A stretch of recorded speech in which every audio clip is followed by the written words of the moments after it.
전 세계 반도체에 관련된 가장 중요한 기업들의 CEO는 다 중국 사람입니다. 인텔이 지금 굉장히 어려운 상황에 지분을 주겠다는 얘기는 돈을 내라는 얘기잖아요. 기술도 조금 공유를 해줘라는 얘기인 거예요. 결국에는 경영권은 미국이 갖겠다는 것으로 저는 읽었거든요. 그렇게 되면 TSMC나 브로드컴 입장에서는 이용만 당하는 거예요. 완전히 트럼프한테 놀아나는 꼴인데,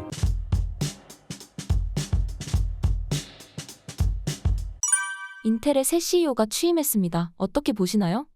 인텔이 최근에 이제 CEO가 교체가 됐는데 그 교체된 인물이 새로운 인물은 아니었었고요. 과거의 CEO는 아니었지만 인텔 이사회에 있었던 분인데 그분이 약간 중국계 분이에요. 말레이시아 태생이 중국계라서 지금 어떻게 보면은 의도를 했는지 의도하지 않았는지 모르겠지만 AMD의 CEO 대만 출신이죠. 리사수. 그다음에 엔비디아 CEO 젠슨왕도 대만. 인텔 CEO도 이제 중국계예요. 말레이시아 태생 중국계가 됐고 그다음에 팹리스 기업 중에 이제 브로드컴이라고 있잖아요. 우리가 보통 미국 기업이라고 잘못 알고 계시지만 싱가포르 기업인데 거기에 CEO는 당연히 싱가포르 기업이니까 거기도 말레이시아계인가 싱가포르계인가 어쨌든 중국계예요. 그러다 보면은 전 세계 반도체에 관련된 정말 가장 중요한 기업들의 CEO는 다 중국 사람입니다. 중국계든지 대만계든지 뭐 말레이계 뭐 어쩌고든지 해서 지금 홍콩, 싱가포르가 다 포함하면은 그래서 지금 어떻게 보면 전 세계에서 중국을 반도체 공급에서 배제하기 위한 미국 정부의 지금 원하는 바잖아요. 근데 거꾸로 가장 핵심인 IT 기업들의 CEO들은 범중국계들로 지금 하나씩 채워지고 있다라는 게 굉장히 아이러니한 건데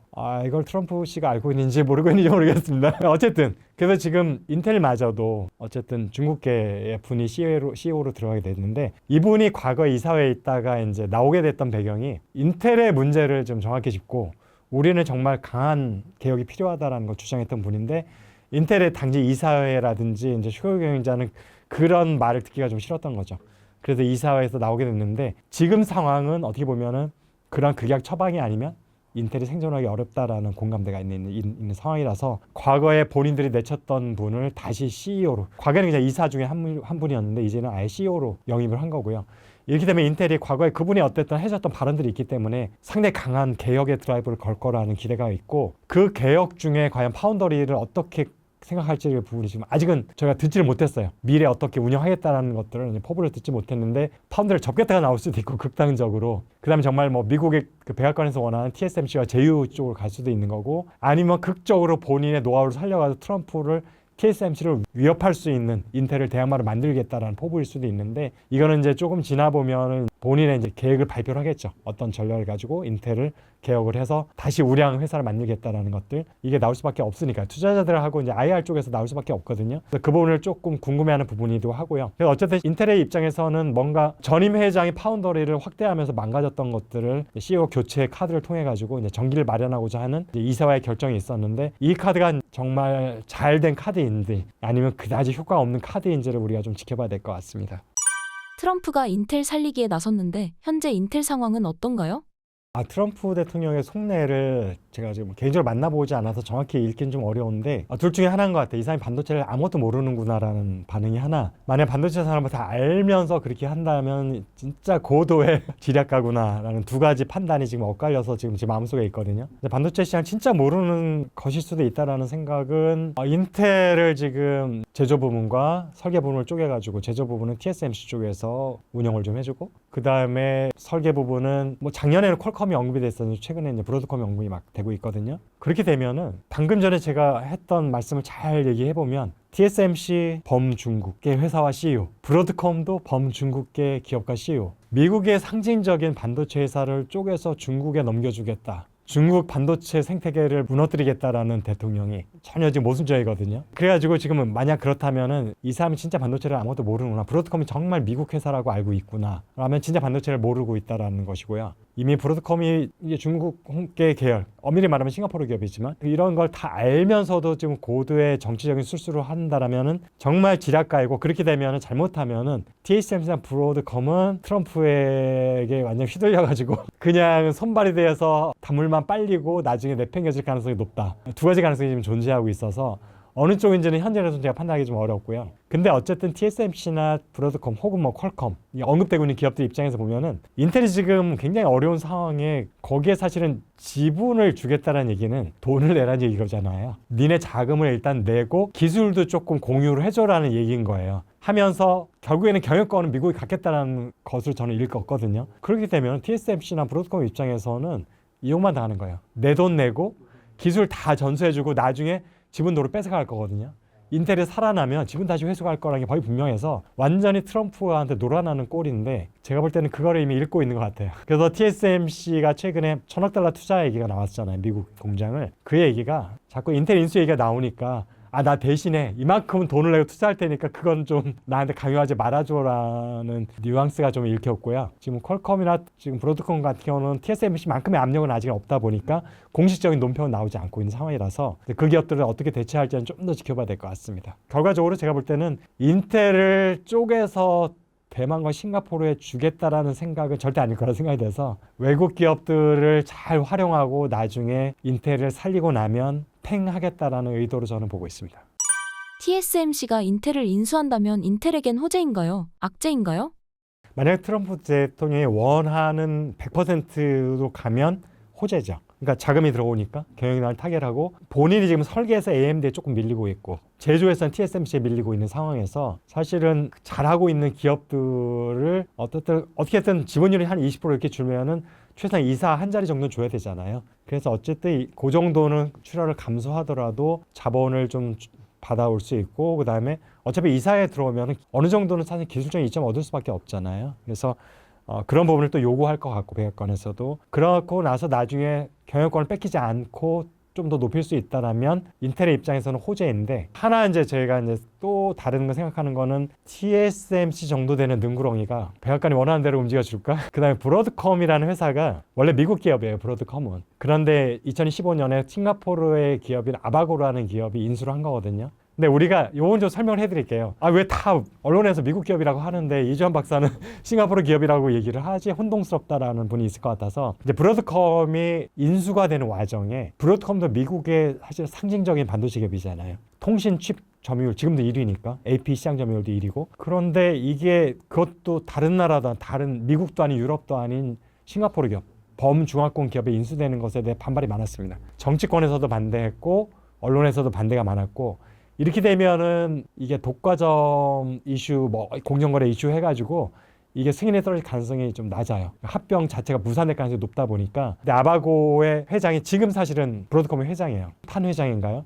이제 그분이 그래서 묘수를 낸 것이 브로드컴을 인수하지만 미국 기업으로 포장을 하겠다라는 전략을 택한 거죠. 그래서 우리 사명을 아바고로 안 하고 브로드컴을 그냥 쓰겠다. 그 다음에 나스닥에 상장되는 브로드컴의 그대로 상장을 유지를 하겠다. 그 다음에 본사를 싱가포르에도 두지만 뉴욕에 있는 본사도 그대로 두겠다. 그러면은 누가 봐도 이거는 그냥 미국 기업 같이 보이잖아요. 근데 지금 잘 보시면은 서학개미들은 잘 아실 거예요. 브로드컴 주식을 갖고 있는 분들은 분명히 회사명 브로드컴이라고 돼 있는데 우리가 또 거래 코드는 따로 있거든요.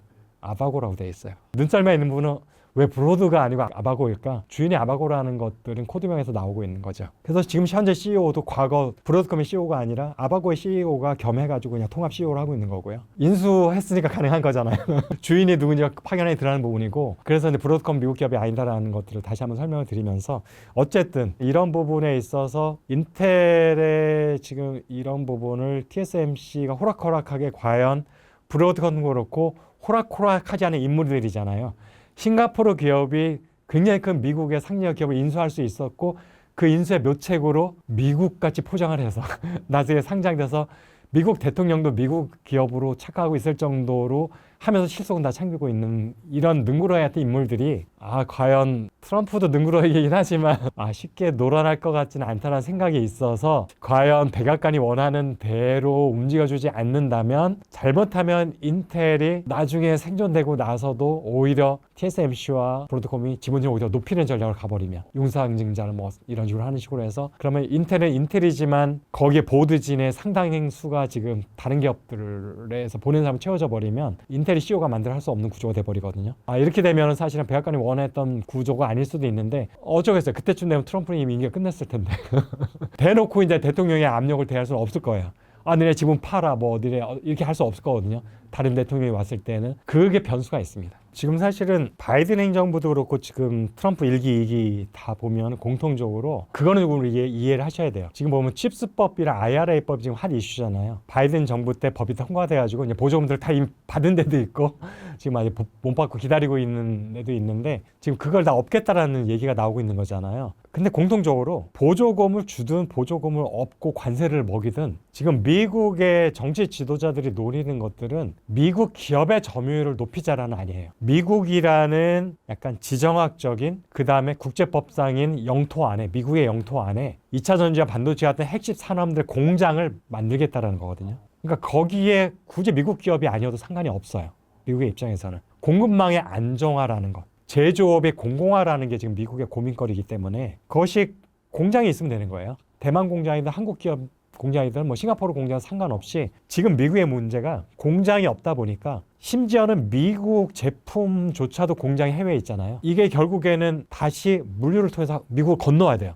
수출입이란 절차를 거쳐야 돼요. 그게 지금 문제가 됐던 게 2019년 팬데믹 때문에 내 영토 안에 있지 않은 공장은 내 제품, 특히 애플의 제품 마찬가지잖아요. 그 다음에 해외 공장에서 만든 미국의 자동차도 미국으로 못 들어왔어요. 그래서 거기서 지금 굉장히 위기감을 느꼈던 것들이 이런 팬데믹이 해서 국경이 막힌다든지 아니면 국경 이슈라는 거는 정치적인 이슈로 막힐 수도 있는 거잖아요. 그 다음에 무역 전쟁이 빈발해지면 또 관세라는 것도 큰 이슈가 될 수 있고 그래서 이런 여러 가지 다양한 지정학적인 팬데믹적인 이런 이슈로 인해서 국경이 폐쇄가 된다면 자기 나라 미국이죠. 미국 영토 내에 있지 않은 공장의 물건은 내게 아니다라는 우려감이 생긴 거예요. 그래서 공장을 미국에 만들겠다라는 거지 이 기업이 국적은 상관이 없는 거예요. 본사가 어디에 있든지.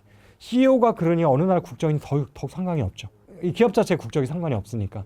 지금 그것이 미국이 지금 취하고 있는 어쨌든 전략의 방향이라는 건 일을 하셔야 되는 거고 그래서 지금 뭐 CEO들이 다 대만 중국이네라는 것들이 트럼프 입장에서는 상관없어. 공장이 여기 있으면 돼. 그러면은 나중에 여차하면 행정명령을 하든지 미국 공장에 있는 거는 미국으로 못 나가 해버리면 되거든요. 그러면 이게 한국 기업이 아니면 무슨 상관이 있어. 얘네들이 공장에서 만든 것들은 중국과 한국과 대만은 못 가.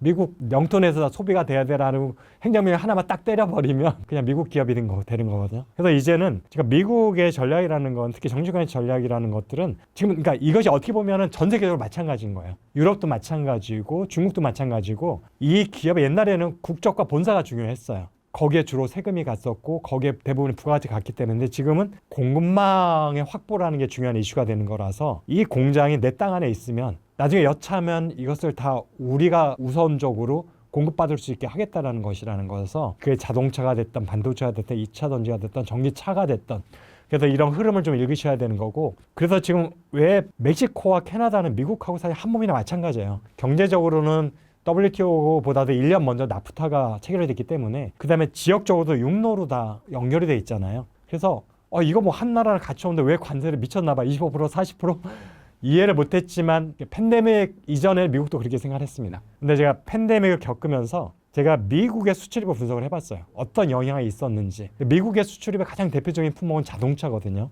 자동차 수출입이 팬데믹으로 인해서 어떤 영향을 받았는가를 분석을 했고 제가 반도체 패권전이라는 책에도 굉장히 많은 지면을 할애해서 그 이후에 미국의 IRA법과 칩스법이 생긴 거거든요. 그래서 왜 이 배경이 뭘까? 팬데믹이 생기니까 캐나다와 멕시코 같이 육로로 다 연결돼 있고 거기는 출퇴근을 하거든요. 국경을 넘어서 출퇴근을 하거든요. 그냥 한 나라예요. 경제적으로는. 그런데도 불구하고 수입이 20%씩 감소를 했어요. 아니 뭐지? 아니 이게 지금 아시아나 유럽에서 오면 이해가 돼. 배 타고 막 60일씩 와고 한 달씩 와야 되니까 또 비행기로 와야 되니까 공항에 검색도 해야 되고 근데 캐나다랑 멕시코는 뭐야? 우리나라는 한 몸이나 마찬가지인데도 수입이 막 18%, 20%, 25% 감소했다. 거기서 이제 미국 정치 지도자들이 한 방 먹은 거예요. 충격받은 거죠. 이게 아무리 나프타하고 육로로 연결돼 있어도 어쨌든 이게 주권적으로 미국 땅이 아니고 형식적이지만 국경이 있다는 얘기는 딴 나라라는 얘기구나. 내 맘대로 안 되는구나.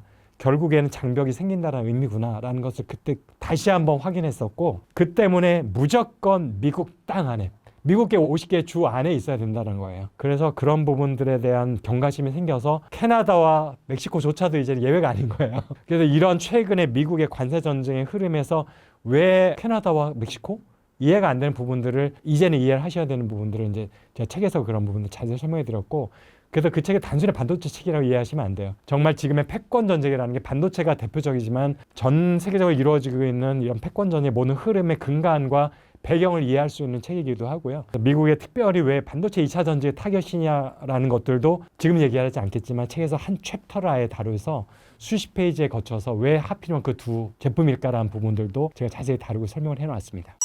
최근 중국이 한국 반도체 기술 수준을 추월했다던데 사실인가요?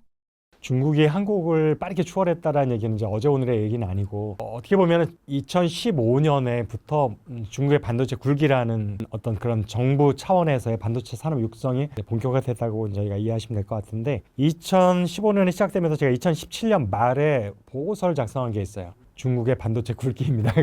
그 보고서의 제목이. 그래서 사실은 시장에서 다 공개를 했어요.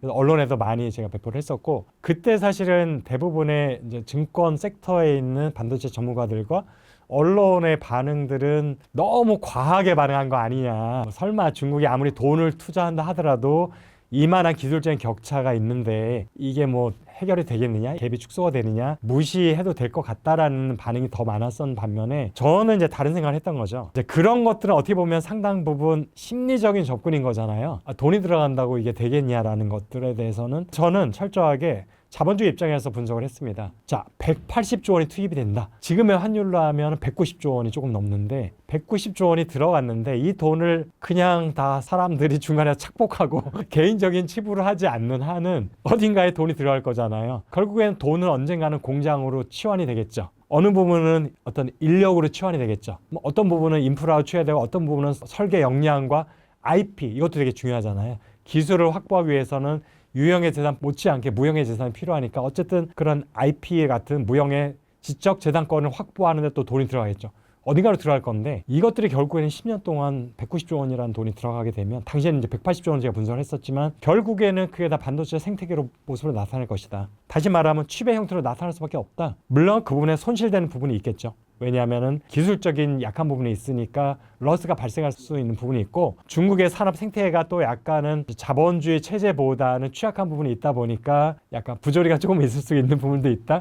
인정하지만 그게 180조 원 중에 50% 이렇게 되지는 않을 거잖아요. 뭐 0. 몇 프로일 거예요. 금액으로 따져보면. 그러면 나머지 돈들은 결국에는 반도체 칩으로 나타날 수밖에 없다. 그렇게 됐을 때 제가 생각할 때 2025년 10년 동안 180조 원 투입이 됐을 때 그 일단락이 되는 게 2025년이니까 올해잖아요. 2025년쯤 되면은 중국의 시장 점유율이 얼마가 됐을까? 그러니까 러스가 전혀 없다라고. 그러니까 아이디어라는 상태로 계산해보면 18% 정도가 나오더라고요. 그럼 한국의 점유율 계산해봤어요. 한국도 팹이 계속 확대를 할 때니까 그걸 이제 나름 세밀하게 분석을 해보니까 한국의 점유율이 31%. 이거는 어떤 기준이냐면 시장 점유율하고 다른 거예요. 각 나라가 갖고 있는 저는 이제 국적의 개념을 도입을 한 거고요. 미국에 있는 외국 기업들을 한 게 아니라 중국 기업들만 위주로 한 거고 한국도 한국 기업들. 대신에 저는 여기에는 한국 땅에 있는 한국만 놓고 한 게 아니라 중국에 있는 한국 팹도 다 포함시킨 거죠. 국적 개념으로 분석을 한 거라서 그랬을 때 실제 제품의 점유율보다는 칩을 만들 수 있는 반도체 공장의 총 캐파를 가지고 시장 점유율을 분석을 했던 거고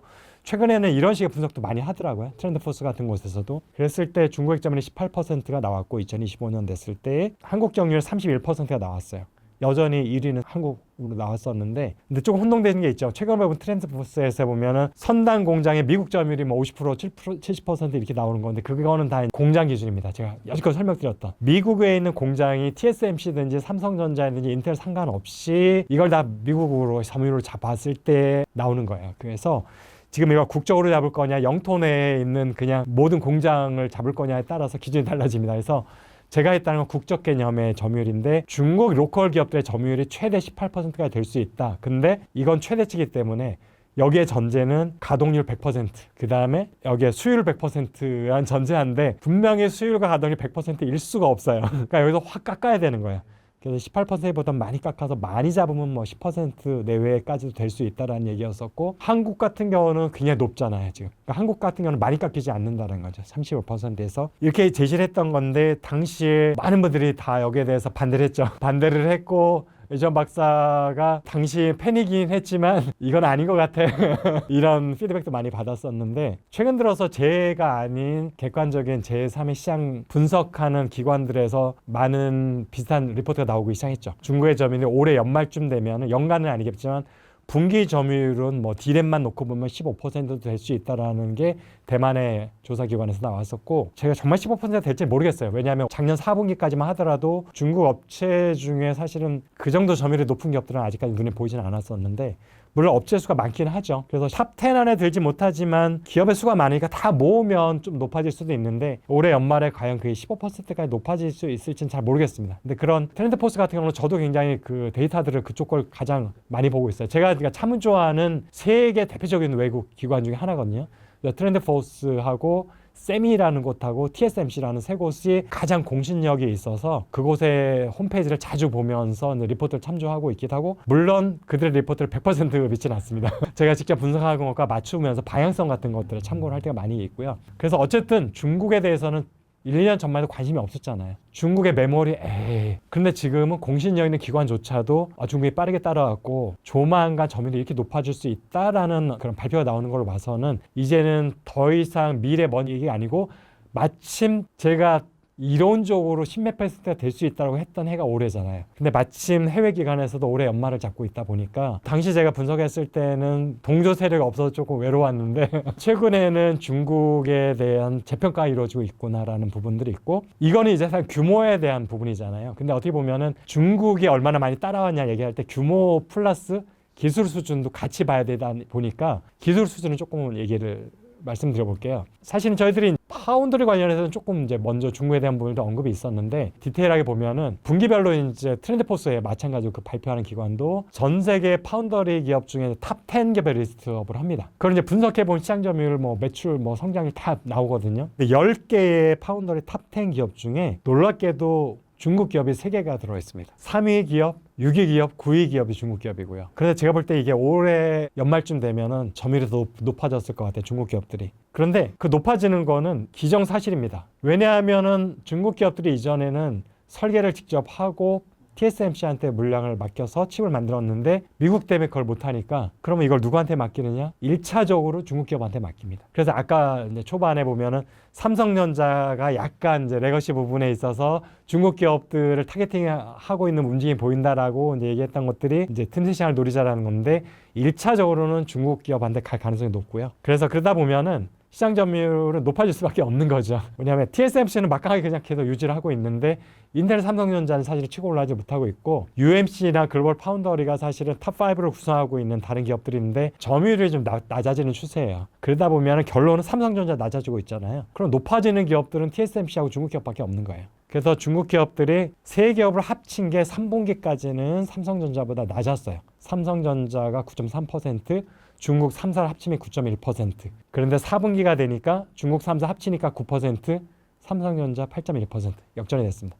그러니까 단일 기업으로는 여전히 삼성전자가 2위를 유지하고 3위가 SMIC인데 3사를 합쳐버리면 국가 대 국가로 비교를 해버리면 역전이 돼버리는 거죠. 중국이 파운더리에서. 자, 파운더리는 그렇고 팹리스 같은 경우는 이미 옛날부터 중국이 한국보다 훨씬 매출 규모가 컸습니다. 제가 2018년도 데이터를 봤을 때 이미 한국 팹리스 기업 탑 10의 매출보다 중국 팹리스 탑 10의 매출이 10배가 많았습니다. 그러니까 이미 게임이 안 됐어요. 지금은 더 격차가 벌어질 거라고 생각이 되고 있어서 팹리스도 마찬가지로 분기별로 탑 10 리스트업을 해보면 중국의 팹리스 중에 가장 큰 게 하이실리콘이거든요. 화해의 자회사인데 탑 10에 오를 때도 있고 빠질 때도 있고 그 근저리에 있어요. 그런데 제가 알기로는 한 기업이 그보다는 조금 작지만 팹리스 기업의 수가 수백 개가 있는 걸로 알고 있습니다. 그래서 그 기업을 다 합쳐버리면은 국가별 시장 점유율 해보면 10% 이상이 될 거예요. 이미 2018년도 제가 따로따로 분석을 했을 때 14%에 달했기 때문에 지금 아마 시장 중국 기업들의 정확하게 분석을 하면은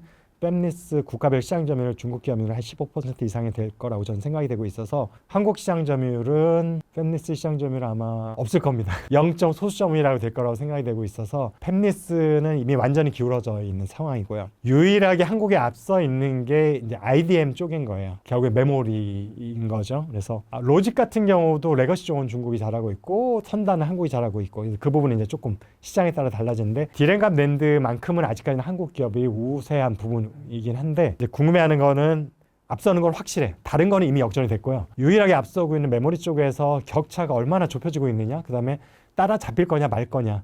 따라잡힌다면 몇 년 정도 남아있느냐라는 부분인데 낸드의 기술 수준을 보면은 하이닉스 같은 경우가 300단 이상을 지금 가고 있고 삼성전자도 사실은 300단을 이미 개발은 해 있고 양산 안 하도록 개발은 돼 있는 상황이어서 그런데 중국에서 낸드라는 건 YMTC 양지 메모리인데 현 수준에서 가장 높이 쌓을 수 있다고 발표한 게 270단입니다. 근데 270단과 324단의 차이가 엄청 큰 차이느냐? 그건 또 그렇게 말하기 어렵죠. 왜냐? 고객들이 다 300단 이상을 필요로 하느냐?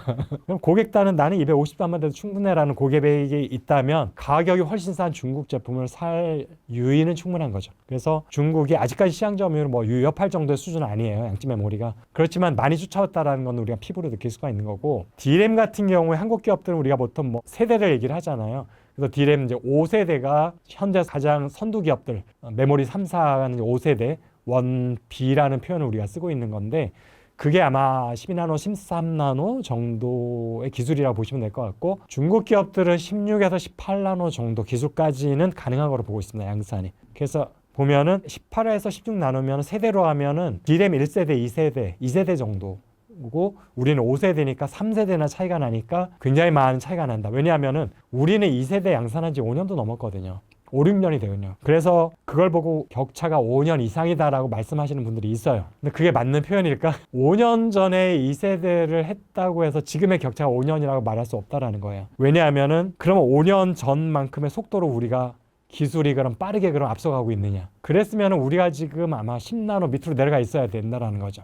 그 5년의 격차가 유효하다면 여전히 우리도 12나노 장에 멈춰 있습니다. 그래서 5년 전에 그걸 한 게 의미가 아니라 옛날에는 중국과 한국과 격차가 10나노, 20나노가 차이가 났는데 이제는 6나노밖에 차이가 안 나라는 게 더 의미가 있는 거죠. 그래서 5년의 격차라고 말하기 어렵고 그래서 어떤 분들은 요즘은 아니다 격차는 지금 2년 이내로 봐야 된다라는 말씀들의 목소리가 힘을 얻고 있는 게 그런 이유인 거고 우리는 지금 그러면 12나노 다음에 뭐 10나노, 9나노로 갈 수 있느냐가 아니라 잘해야 11나노. 11나노 다음에 그럼 9가 아니다. 잘해야 10나노. 1나노씩밖에 못 도망가고 있는데 중국은 2나노, 3나노씩 쫓아오고 있다면 갭이 점점 좁혀지는 게 맞는 거죠. 그래서 점점 추격 속도는 빨라지고 있고 앞서고 있는 건 맞다. 메모리만큼은 아직은. 팹리스가 파운더리는 이미 어떻게 보면 역전됐다고 말하는 게 정직한 표현일 수도 있다. 그 다음에 패키지가 있잖아요. 패키지 쪽에서 보면은 보통 우리가 OSAT라고 해요. 패키지와 테스트만 전문한 업체들 이미 한국은 게임이 안 된다. 중국이 훨씬 더 앞서 있다. 그래서 유일하게 남아있는 D램과 낸드는 빠르게 좁혀지고 있다는 게 맞고 아직은 우리가 앞서 있는 게 맞습니다. 거기까지 역전됐다는 말은 조금 과장된 표현인 것 같습니다. 한국 입장에서는 미국의 중국 반도체 견제가 이득이지 않나요? 미국이 중국에 대해서 반도체를 예를 들고 말씀을 드리면은 굉장히 단계 수를 조금씩 높이면서 지금 반도체 제재를 하고 있거든요. 그 단계를 한번 설명을 다시 한번 드리면서 이게 유효한 건지 그럼 언제까지 유효할 건지를 조금 말씀을 보태려고 하는데 일단 제가 책에서도 자세히 그 단계를 표현해 놨는데 이건 대통령이 바뀌어도 상관이 없더라고요. 똑같은 전략을 취하고 있는데 미국이 중국에 대해서 반도체에 대해서 제재하는 1단계는 미국 기업이 중국 기업한테 물건을 팔지 못하게 하는 것. 2단계는 미국의 기술과 설계와 장비로 만든 제품이 중국에 가지 못하는 것. 그 얘기는 미국의 우방국들은 다 미국의 기술과 장비를 가지고 반도체를 만들고 있거든요. 우방국이 팔지 못하게 하는 거죠. 그 다음에 3단계. 그렇게 해도 막지를 못하니까 왜 못 막는 거야 도대체. 우방국까지 막았는데 보니까 설계를 직접 하기 시작해버린 거예요. 설계를 직접 하고 특히 이제 화웨이가 대표적인 경우인데 자회사를 만들어가지고 설계를 해버려. 근데 아직까지 칩 만드는 거는 TSMC가 잘하니까 TSMC에 맡겨. 얘네들 TSMC가 만들어주고 있었구나. 설계는 직접 하고. 그래서 안 되겠다. 그래서 3단계는 TSMC가 미국, 중국 기업들한테 칩을 만들어주지 못하게 한 거. 그랬더니 알았어. 그럼 우리가 직접 파운더리 할게. 우리도 파운더리 기업이 많이 있거든. 그러면서 이제 SMIC가 부쩍 커버린 거예요. 빠르게. 그래서 중국에 있는 파운더리가 빠르게 큰 거예요. 그거 때문에. 그래서 탑 10 안에 3기업이 들어왔던 거고 그랬더니 이제 마지막으로 4단계는 뭐냐면 그러면은 중국의 파운더리 중에 가장 큰 SMIC한테 너네들한테는 이제 중국의 장비를 팔지 못하게 할게. 그럼 네가 칩 어떻게 만들까? 미국 장비 없이 어떻게 만들 건데가 지금 4단계거든요. 여기까지가 최종인데 사실은 그래도 우회적으로 다 팔고 있어요. 그걸 어떻게 할 수 있냐면 작년 2분기인가요? 그럼 미국의 증권거래소 SEC에서 발표한 보고서에 의하면 미국의 대표적인 반도체 장비 업체들이 포트폴리오, 매출 포트폴리오준을 국가별로 분석을 한 게 있어요. 이게 사업보고서 분석한 거겠죠. 중국이 여전히 AMAT가 가장 크고 그다음에 램 리서치가 있는데 30% 이상의 고객이 중국에 있다라는 것. 뭐지? 미국 정부에서 그렇게 미국 장비 팔지 못하게 막았는데 다 팔고 있다라는 거예요. 그래서 그 얘기는 로비를 엄청나게 했을 수도 있고 미국 장비들이, 업체들이, 아니면은 굉장히 다양한 우회로를 확보를 해서 팔고 있었던지, 아니면 미국 정부 상무부에 다 알고 있는데 미국 기업을 망하게 할 수는 없으니까 눈 감아주고 있든지 셋 중에 하나였고요. 그런데 재밌는 거는 ASML의 EUV 장비는 한 대도 팔지 못했다. 차이가 뭐지? ASML은 미국 기업이 아니에요. 미국 기업이 아니니까 봐줄 이유가 없어. 철저하게 모니터링하고 눈에 불을 켜고 보고 막고 있는 거라서 EUV 장비는 못 들어가고 있습니다. 자, 그러면은 지금 중국이 파운더리에서 선단 제품을 못 가고 있는 것과 D램에서 아직도 5세대를 못 가고 2세대에 머물고 있는 것이 이유가 뭘까 생각해 보면 제가 볼 때는 EUV가 없는 게 가장 큰 이유라고 생각이 되고 있어요. 그래서 지금 미국이 여러 가지 다양한 제재를 1단계, 2단계, 3단계, 4단계까지 했는데도 소용이 없었잖아요. 중국 기술은 높아지고 있고 시장 점유율이 높아지고 있는데 유일하게 틀어막고 있는 건 EUV 장비 하나예요. 요 장비 반입이 막혀 있는 한은 여전히 미국이 원했던 바에 부분적으로는 목표를 달성할 수 있다. 중국이. 그러니까 EUV 때 막혀 있는 부분은 분명히 있거든요. 근데 이게 어떻게든지 풀리게 되는 순간 지금보다 훨씬 빠른 속도로 중국은 미국과 한국의 모든 반도체 기업들을 따라올 거라는 게 제 생각이거든요. 그래서 지금 ASML의 EUV 장비가 중국에 풀릴 수 있느냐 없느냐, 풀린다면 어느 시점에 풀릴 거냐라는 것들이 어떻게 보면 키인 것 같습니다. 신사임당 구독자분들께 한마디 부탁드립니다.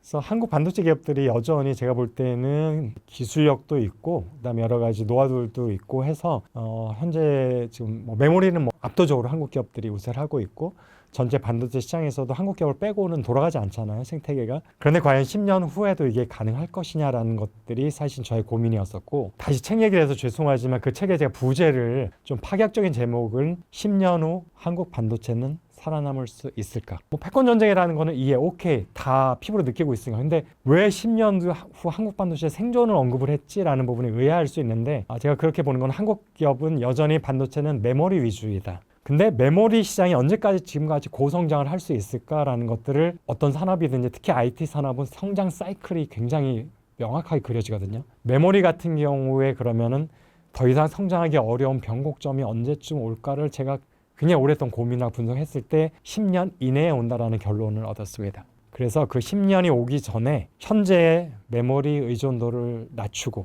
단순한 메모리가 아니라 우리가 프로세서로 가든지 아니면 패키지 올인원으로 가든지 메모리와 프로세서가 하나의 칩에서 구현될 수 있는 멀티 모달로 갈 수 있는 올인원 칩이 되든지 쪽으로 우리가 빠르게 개발하고 그 시장에서 주도권을 잡지 않으면 단순한 부품 업체로 전락할 수밖에 없다. 그러면 이제 성장 자체가 더 이상 못하기 때문에 그다음부터 제로섬 게임이 되거든요. 그러면 이제 수익성은 완전히 이제 바닥으로 내려갈 수밖에 없는 상황. 그래서 지금 그게 10년 이내에 일어날 큰 변화로 저는 보고 있어서 지금 한국 기업들이 그 상황에서 여전히 주도권을 잡기 위해서 앞으로의 10년의 경과가 중요하다. 그래서 우리 한국의 모든 생태계를 아우르면서 발전해 나갈 수 있는 그다음에 메모리 칩 위주에서 다양한 고객과 다양한 제품군으로 빠르게 우리가 포트폴리오 바꿔가는 전략을 지금부터 준비해야 되겠다라는 것들이 드리고 싶은 말씀입니다.